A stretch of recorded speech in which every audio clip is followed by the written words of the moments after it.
Om Shanti dear students. Heading है lost screen. तो आज इसी के बारे में पढ़ेंगे। इस कैरेक्टर के बारे में थोड़ा बहुत देख लीजिए।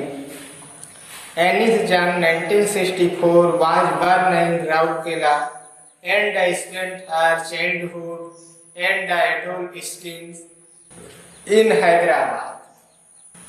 कहने का तात्पर्य क्या है? एनिस जंग का जन्म 1964 में राउरकेला में हुआ था और इसका बचपन और किशोरावस्था हैदराबाद में बीता था।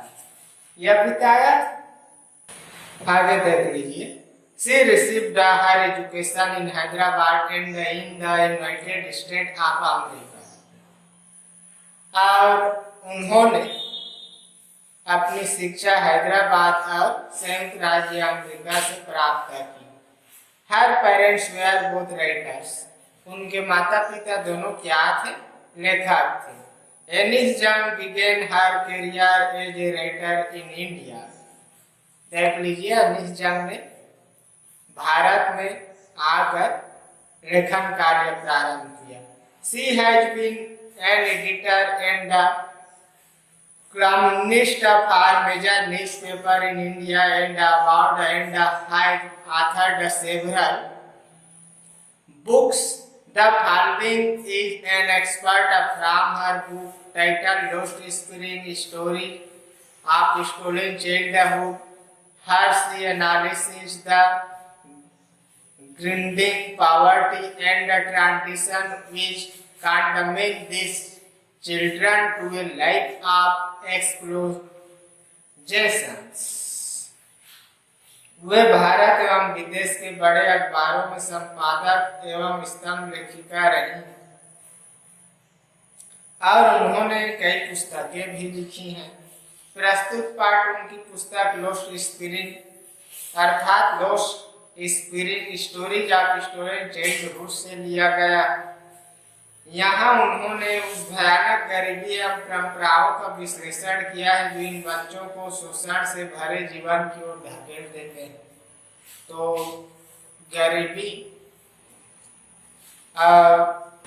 परंपराओं का विश्लेषण और बच्चों के शोषण, इन सभी के बारे में इस पाठ में क्या किया गया है? चित्रण किया गया है। तो फर्स्ट पैराग्राफ देख लीजिए। कितने पैराग्राफ में लेसन समाप्त हो जाएगा? 7 पैराग्राफ में। तो आज पहले फर्स्ट पैराग्राफ देखिए। Sometimes I find a rupee in the garbage। Why do you do this? I ask a sahib whom I encounter every morning scrambling for gold in the garbage dumps of my neighborhood। Sahib left his home long ago, set amidst the green field of Dhaka। His home is not even a distant memory। There were many storms that swept away their field and homes। His mother tells him that why they left are looking for gold in the big city where he now lives। I have nothing else to do, he mutters, looking away। Go to school, I say gladly, realizing immediately how hollow the advice must sound। There is no school in my neighborhood। When they build one, I will go। If I start a school, will you come? I ask a half joking yes, he says, smiling broadly। A few days later, I see him running up to me। Is your school ready?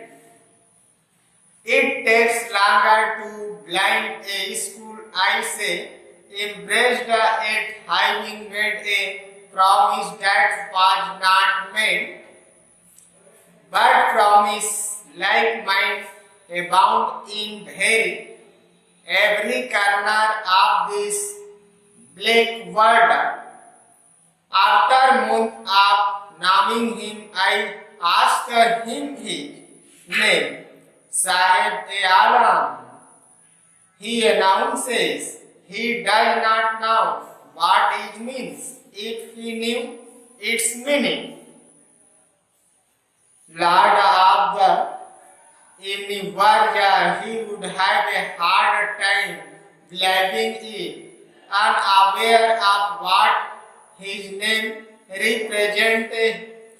He roams the street with his friend, an army of barefoot boys who appear like the morning birds and disappear at noon. Over the month I had come to recognize each of them. Why aren't you wearing chapels? I asked one. My mother did not bring them down from the shelf. He answered simply. Even if she did, he will throw them up. It's another who is wearing shoes that do not much. When I comment on it, he shuffles his feet and says nothing. I want so say a third one who has never owned a pair all his life. Traveling across the country, I have seen children walking barefoot in cities and village roads. It is not lack of money, but a tradition to stay barefoot is one explanation. I wonder if this is only an excuse to explain away perpetual state of poverty. तो ये था English उच्चारण। Meaning देख लीजिए, word meaning, difficult वर्डों का meaning देख लीजिए, छोटा मोटा वर्डों का तो मीनिंग सबको पता है। गार्बेज, गार्बेज अर्थात कूड़ा कचरा। इनकाउंटर, इनकाउंटर अर्थात सामना होता है। और स्क्राउंजिंग, खोजते हुए। डंप्स, कचड़े के ढेर। ग्लिबली, सहज रूप से। हालो, खोखली। इम्बाइस्ट, असमंजस में। ब्लिक, फीका। रोम्ड, घूमता है। बेयरफुट, नंगे पैर। सेल्फ, ताक। और सफल, बदलता रहता है। ट्रेडिशन, ट्रेडिशन माने परंपरा। और एक्सक्यूज, बहाना। और परपेचुअल, आनंद। तो ये था डिफिकल्ट वर्डों का मीनिंग प्यारे। देख लीजिए, sometime I find A rupee in the garbage. Sometimes, कभी कभी। आई माने मैं या मुझे, फाइट माने पाना, ए माने एक, और रुपये माने पैसा, रुपया इन मिस में, और गार्बेज मिस कूड़े कचरे में। कभी कभी मुझे कूड़े कचरे में 1 रुपया मिल जाता है। कौन कह रहा है? अनिस जंग कह रहा है। Why do you do this? Why means क्यों, do करना, you तुम, do करना, और this या तुम यह क्यों करते हो? I ask Saheb whom I encounter every morning scrambling for gold in the garbage dump of my neighborhood. मैं साहिब से पूछती हूँ जिससे मेरा सामना प्रत्येक सुबह होता है, और जो मेरे पड़ोस में कूड़े कचरे के ढेरों में सोने की खोजबीन करता रहता है। देख ली अनिश जंग जो है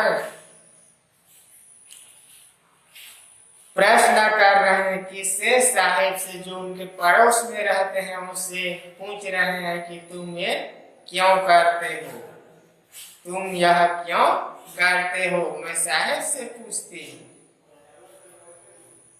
उसका लेखक और साहेब जो है उनका मुलाकात प्रत्येक सुबह होता है। राइटर महोदय साहेब को पूरे कचरे में कुछ ढूंढते हुए पाता है, तो वह पूछता है उसको कि तुम यह सब क्यों करते हो। आगे देख लीजिए। Saheb left his home long ago. Saheb नाम है, लेफ्ट छोड़ना, हिज उसके, और होम इस घर, और लॉन्ग एगो माने बहुत पहले। साहेब अपना घर बहुत पहले छोड़ चुका है। Set administer the green field of Dhaka. Dhaka के हरे भरे खेतों के बीच स्थित उसका घर अब दूर की स्मृति भी नहीं रहा गया है। देख लीजिए। There were many stars but died, swept away their field and the homes his mother tells him. कई तूफान आए थे, टेम्पेस्ट, जो उनके खेतों एवं घरों को बहा ले गए थे। उसकी माँ उसे बताती, किसकी माँ? साहेब की माँ। किसको बतलाती है? साहेब को। That's why the lecturer looking for gold in the big city where he now lives. इसी कारण वे छोड़कर आ गए सोने की तलाश करने बड़े शहर में, जहां वह अब रहता है। कौन रहता है? साहेब रहता है। I have nothing else to do, he mutters looking away. मुझे करने को कुछ और काम नहीं। I have nothing else to do. मुझे और करने का कुछ काम नहीं है। He muttered looking away. वह दूसरी ओर देखते हुए उत्तर देता है। Go to school, I say, glib, realizing immediately how hollow the advice must sound. School जाया कर, मैं लापरवाही के साथ कहती, तुरंत यह महसूस करते हुए कि मेरी सलाह कितनी निथर एवं खोखली प्रतीत होगी। देख लीजिए, राइटर महोदय ने बच्चे को क्या कहा? स्कूल जाया कर, किंतु वह महसूस कर रही है कि जो सलाह दे रही है राइटर, उनकी बात कहीं खोखली प्रतीत ना हो जाए, उसको न माने लड़का, ऐसा उनका कहना है।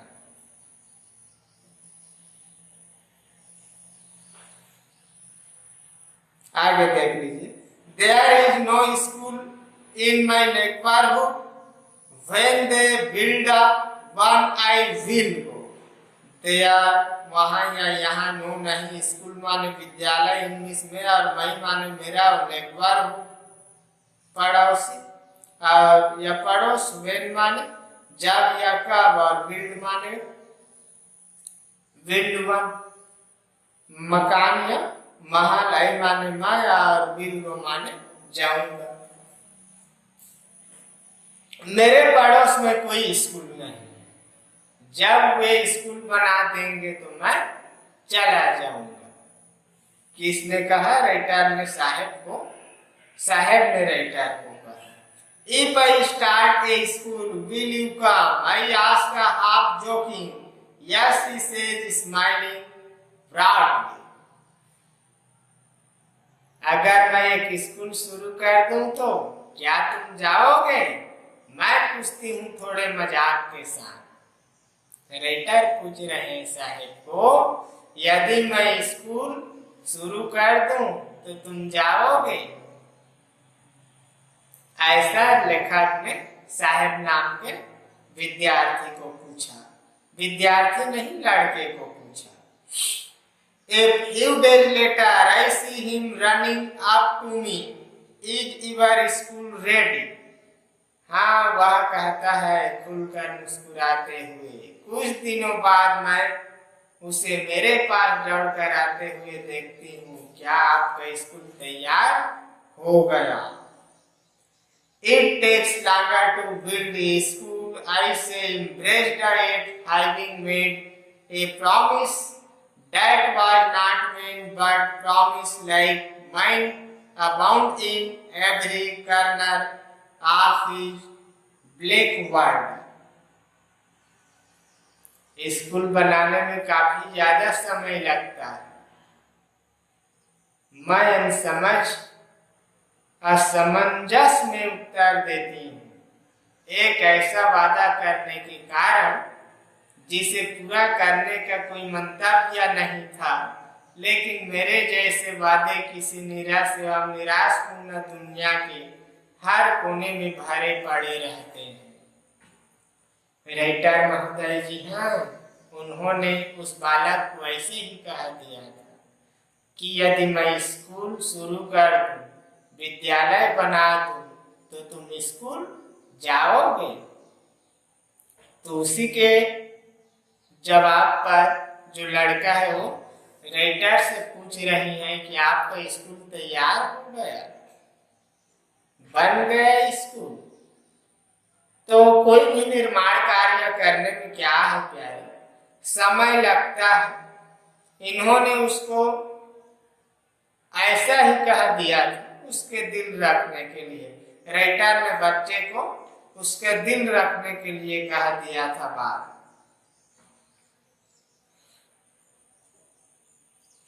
आगे देख लीजिए।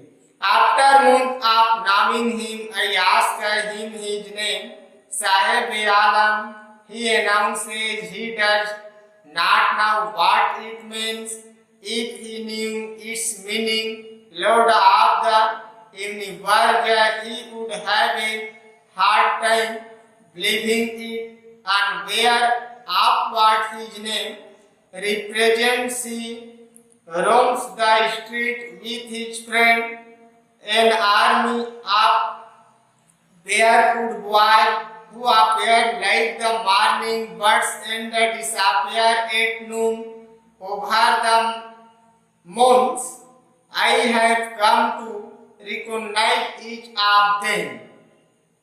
महीनों तक उसे जानने के बाद मैं उसे उसका नाम पूछती हूँ। After month of knowing him, महीने भर उसे जानने के बाद, I asked him his name, मैं उसके नेम पूछती हूँ। तो क्या कहता है? साहिब ए आलम, वह जोर से बोलता है। He would have a hard time believing it. वह नहीं जानता कि इसका तात्पर्य क्या होता है अगर वह इसका जाने संसार का मालिक। साहिब ए आलम का क्या होता है?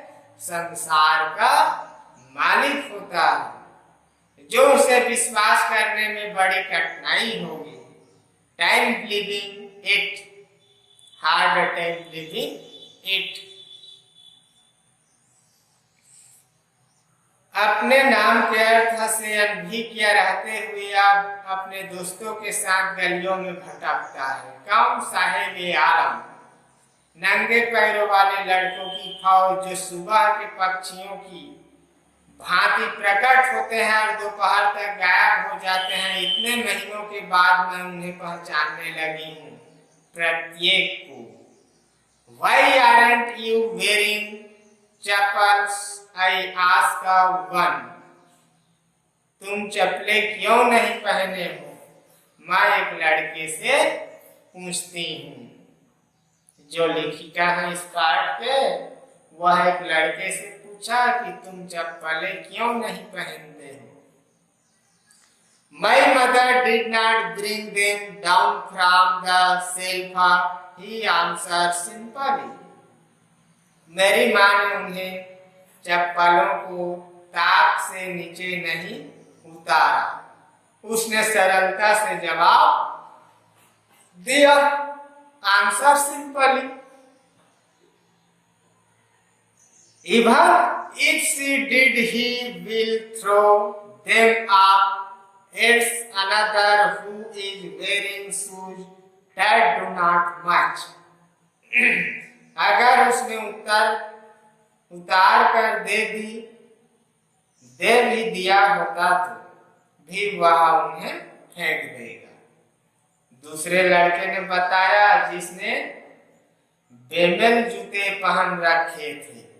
जब मैं इस पर टिप्पणी करती हूँ तो वह अपने पैरों को इधर उधर घसीटता है और कुछ भी नहीं कहता।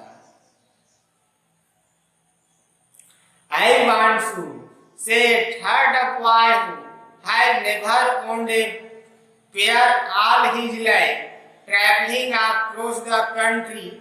I have seen children walking barefoot in cities and village roads. It is not lack of money but a tradition to stay barefoot is one explanation. I wondered if this is only an excuse to explain away perpetual state of poverty. मुझे जूतों की आवश्यकता है, तीसरा लड़का कहता है। Third boy says, तीसरा लड़का कहता है, जिसके पास जिंदगी भर से जूते नहीं रहे। देश भर में घूमते हुए मैंने बच्चों को नंगे पैर चलते देखा है। शहरों में, गांव की सड़कों पर ऐसा पैसों की कमी के कारण नहीं है, बल्कि नंगे पैर रहने एक परंपरा है। यह एक स्पष्टीकरण है। मुझे आश्चर्य होता है कि क्या यह एक बहाना मात्र है, एक्सक्यूज, दरिद्रता की एक स्थायी स्थिति को समझा डालने का। तो ये था फर्स्ट पैराग्राफ। जो लेखिका है किस प्रकार से, अनीस जंग जो है, किस प्रकार से फर्स्ट पैराग्राफ में साहेब नाम के लड़के और लेखिका के बीच वार्तालाप हुआ, ये सुने आप लोगों ने। अभी सेकेंड पैराग्राफ देख लीजिए प्यारे। I remember a story a man from Udupi once told me. As a young boy, he would go to school past an old temple where his father was a priest. He would stop briefly at the temple and pray for a pair of shoes. 30 years later, I visit his own end of the temple, which was now drowned in an air of desolation. In the backyard where lived the new priest, there were red and white plastic chairs. A young boy dressed in a grey uniform, wearing socks and shoes, arrived panting and threw his school bag on a folding bed. Looking at the boy, I remembered the prayer another boy had made to the goddess when he had finally got a pair of shoes. Let me never lose them. The goddess had granted his prayer. Young boy, like the son of the priest, now wears shoes, but many others, like the replicas in my neighborhood, remain shoeless. तो difficult वर्डों का meaning सुन लीजिए। Priest पुजारी को कहा जाता है, priest. और drowned means डूब जाना। डेसिलेशंस उजाड़, डेसिलेशन मीन्स उजाड़। रैट पिकर्स कचड़ा चुनने वाला, रैट पिकर्स। अब इसका अनुवाद है, देख लीजिए। मुझे एक कहानी याद है जिसे उदुपी के एक व्यक्ति ने एक बार मुझे सुनाई थी। I remember a story a man from Udupi once told me. मुझे एक कहानी याद है जिसे उदुपी के एक व्यक्ति ने एक बार मुझे सुनाई थी। एक छोटे लड़के के रूप में वह एक पुराने मंदिर के पास से गुजर कर स्कूल पहुंचता था। जहाँ उसके पिता पुजारी थे वह मंदिर पर थोड़े समय के लिए रुकता था और जूतों की एक जोड़ी के लिए प्रार्थना करता था। 30 वर्ष बाद मैं उसके नगर तथा उसके मंदिर में गई, जहाँ अब खालीपन एवं उजाड़ का वातावरण था। छिड़वावे में जहाँ अब नया पुजारी रहता था, वहाँ लाल व सफेद प्लास्टिक की कुर्सियां थी। एक लड़का जिसने स्लेटी रंग की वर्दी, जुर्राबे तथा जूते पहन रखे थे, हाँफता हुआ आया और उसने अपना स्कूल का थैला सिमट जाने वाले पलंग पर फेंक दिया। लड़के की ओर देखते हुए मुझे दूसरे लड़के की प्रार्थना का स्मरण हुआ जो उसने देवी माँ से की थी जब उसे अंत में जूते प्राप्त हो गए थे। मैंने उन्हें कभी नहीं खो। देवी ने उनकी प्रार्थना स्वीकार कर ली थी। वर्तमान पुजारी के पुत्र के जैसे लड़के अब जूते पहनते थे, किंतु कई अन्य जैसे मेरे पड़ोस में कचरा बीनने वाले लड़के आज भी जूतों के बिना ही हैं। तो यह कहानी राइटर महोदय को याद आ गई। तो उन्होंने बताया एक लड़का था जो स्कूल जाते वक्त मंदिर से होकर जाता था और वह प्रार्थना की थी देवी माँ से कि उसको जूता मिल जाए और उस जूते को कभी नहीं खो। और कुछ दिनों पश्चात वहां पर देख लीजिए जो पुजारी था वो बदल चुका था, नए पुजारी आ गए थे। कितने वर्षों की बात कही गई है।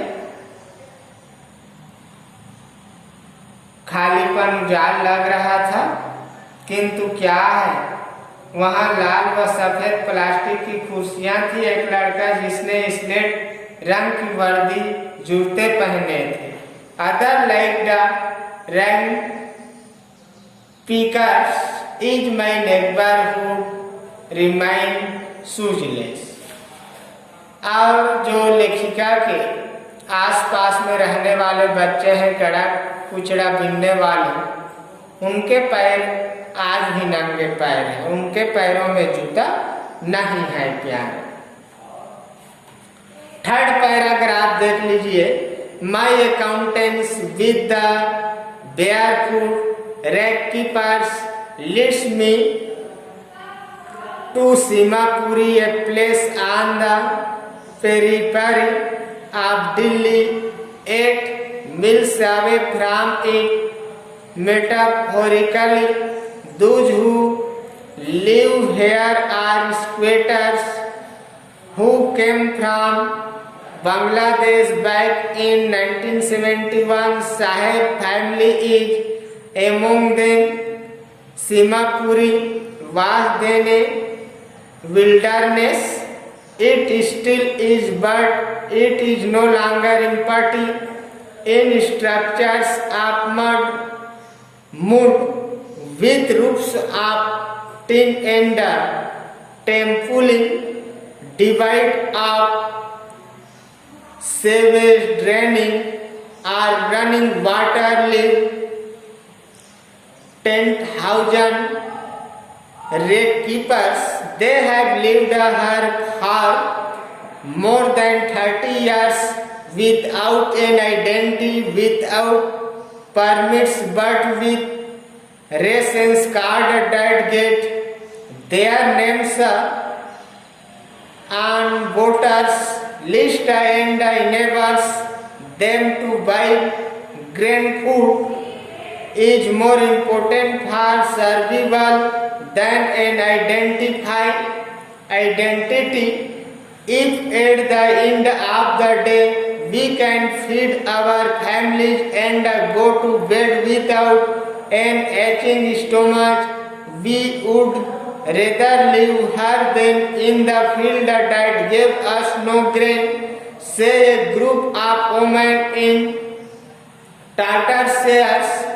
When I ask them why they left their beautiful land of green fields and rivers, wherever they find food, they pitch their tent that become transient homes. Children grow up in them, becoming partners in survival, and survival in Simapur means rat keeping. Through the years, it has acquired the preparations of a fine cart. Garbage to them is gold. It is their daily bread, a roof over their heads.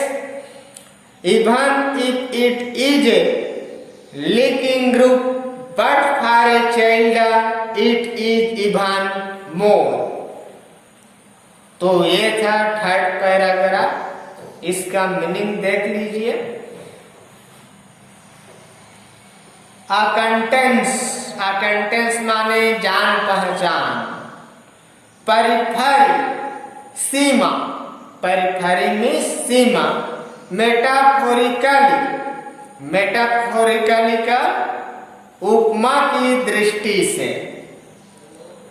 Squatters सार्वजनिक भूमि पर अवैध रूप से बसने वाले।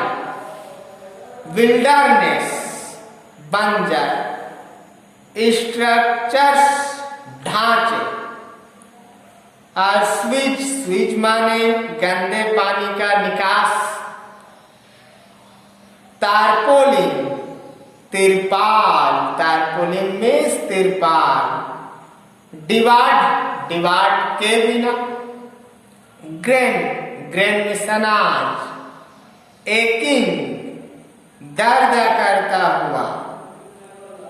टाइटड चिथड़े, pitch गाड़ देते हैं। ट्रांजिएंट अस्थायी। प्रोफोसन रूप को कहा जाता है। अब लीकिंग माने पानी चूना। फाइन आर्ट ललित कला को कहा जाता है। तो अनुवाद भी सुन लीजिए। नंगे पैर कचरा बीनने वालों से मेरा परिचय मुझे सीमापुरी ले जाता है। My acquaintance with the barefoot rack keepers lets me to Seemapuri. कहाँ ले जाता है? Seemapur. A place on the periphery of Delhi 8 miles away from it. जो दिल्ली की सीमा पर है, लेकिन अन्य प्रकार से इससे दिल्ली से मीलों दूर है। वास्तव में दिल्ली की सीमा पर है सीमापुर, किंतु वो दिल्ली से बहुत दूर है। जो लोग यहाँ रहते हैं वे अवैध रूप से सरकारी भूमि पर कब्जा जमाए बैठे हैं। भावार्थ क्या है? जो सीमापुर पर रहते हैं वो लोग अवैध रूप से, कानूनी रूप से नहीं, अवैध रूप से उस स्थान पर कब्जा जमा कर वहां बस गए। बेजा कब्जा कहना चाहिए। क्या कहना चाहिए? बेजा कब्जा कहना चाहिए। बांग्लादेश बैक इन 1971 साहेब फैमिलीज इन एमोंग देम। ये बांग्लादेश से 1971 में आए थे। साहेब का परिवार भी इन्हीं में से एक था। Seemapuri was then a wilderness. It still is but it is no longer empty. तब सीमापुरी एक उजाड़ स्थान था। अभी भी यह ऐसा ही है, किंतु अब यहाँ खाली नहीं है। क्या नहीं है? खाली नहीं है। In structures of mud with roofs of tin and tarpaulin. मिट्टी से बने मनकों में, जिन पर टिन तथा त्रिपालों की छतें हैं। डिवाइड ऑफ स्वेट ड्रेनेज और रनिंग वाटर लिंक 10,000 रैककीपर्स। जो गंदे पानी के निकास जमीन के अंदर गंदगी ले जाने वाले पाइपों की व्यवस्था अथवा पीने योग्य नल के पानी की व्यवस्था से रहित है। 10,000 कचरा बीनने वाले लोग रहते हैं। They have lived here for more than 30 years without an identity. ये लोग 30 से अधिक वर्षों से यहाँ रह रहे हैं बिना किसी पहचान के। Without permit but with rations card that get their names on voters list and enable them to buy grain. बिना आज्ञा पत्र के किंतु राशन कार्ड के सही जिससे उनके नाम मतदाता सूची में शामिल हो जाते हैं और उन्हें अनाज खरीदने में समर्थ बना देते हैं। Food is more important for survival than an identity. भोजन जीवन के लिए अधिक आवश्यक है पहचान की अपेक्षा। पहचान हो या ना हो चल जाएगा, किंतु भोजन नहीं होगा तो नहीं चल सकता।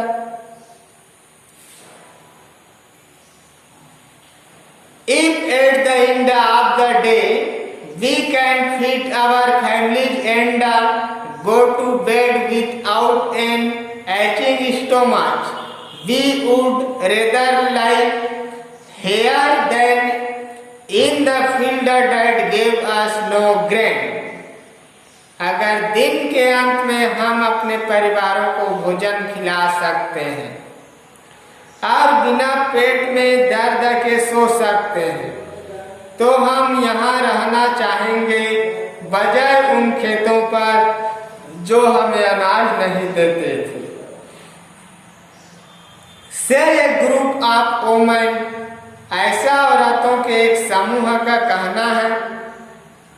इन Tata does series when I ask them why they left their beautiful land of green field and rivers.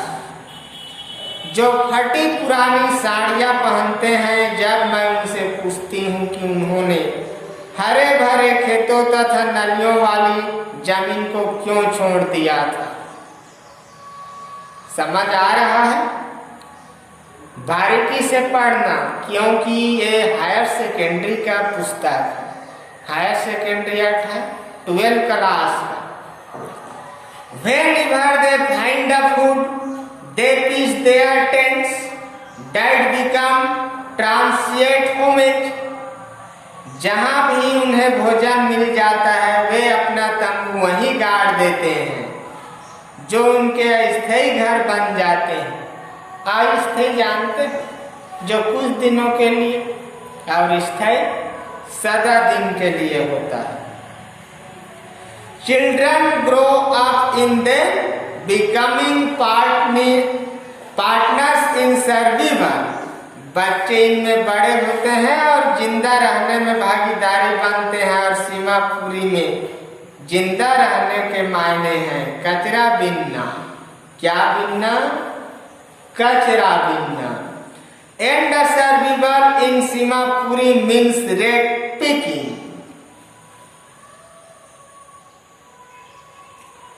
Through the years it has acquired the preparations of a fine art. ललित कला का कलेवर ग्रहण कर चुका है। Garbage to them in gold. कचरा उन लोगों के लिए सोना स्वर्ण होता है। भावार्थ तो समझ आ गया हो। चाहे मनुष्य किसी भी प्रकार का कार्य करे, उसका काम ही क्या है? उसका देवता है। सोना है, चांदी है, हीरा है, मोती है, A to Z उसका कार्य काम, क्योंकि उसी कार्य को कर कर के उसका जीवन रोटी चलता है। तो इसीलिए सीमापुरी में बसने वाले लोग जो कचरा उठाते हैं, कचरा बीनने का कार्य करते हैं, वो उनका एक ललित कला भी है और वही उनका सोना है प्यारे, स्वर्ण। It is their daily bread, a roof over their heads. यह कचरा उनकी रोजाना की रोटी, उनके सिरों पर एक छत, फिर यह टपकने वाली छत ही क्यों ना होता है। A roof over their heads, even if it is a leaking roof, but for a child it is even more. लेकिन एक बच्चे के लिए यह इससे भी कुछ अधिक होता है। तो किस प्रकार से रेटर जी ने लोस्ट स्प्रिंग में समाज में जो परंपरा है या गरीबी की स्थिति है उसका चित्रण करके इस प्रकार से प्रदर्शित किया है जो आप लोगों ने अभी सुने। तो आज के लिए इतना ही इस विषय में, यहीं अपने वाणी को विराम देता हूँ। नेक्स्ट डे को पढ़ाऊंगा चौथा पैराग्राफ, ठीक है, यहां से पढ़ाऊंगा प्यारे।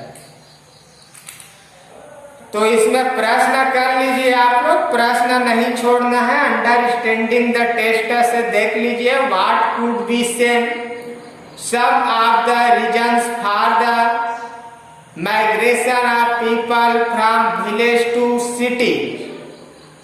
गांवों से शहरों के प्रवास के कुछ कारण क्या हो सकते हैं। प्रश्न नंबर सेकंड और थर्ड, क्या आप सहमत होंगे कि गरीब बच्चों को किए गए वादे शायद ही कभी रखा जाता है। आपको ऐसा क्यों लगता है कि पाठ्य वर्णित घटनाओं में ऐसा होता है। Would you agree the promise made to poor children are really kept up? Why do you think this happens in the incidents narrated in the text? Our question number third, what forces conspire to keep the workers in the Bengal industry of Firozabad in poverty? Firozabad के चूड़ी उद्योग में काम करने वाले मजदूरों को गरीबी की स्थिति में बनाए रखने के लिए कौन सी ताकतें षड्यंत्र करती है। तो आज के लिए इतना और 3 क्वेश्चन।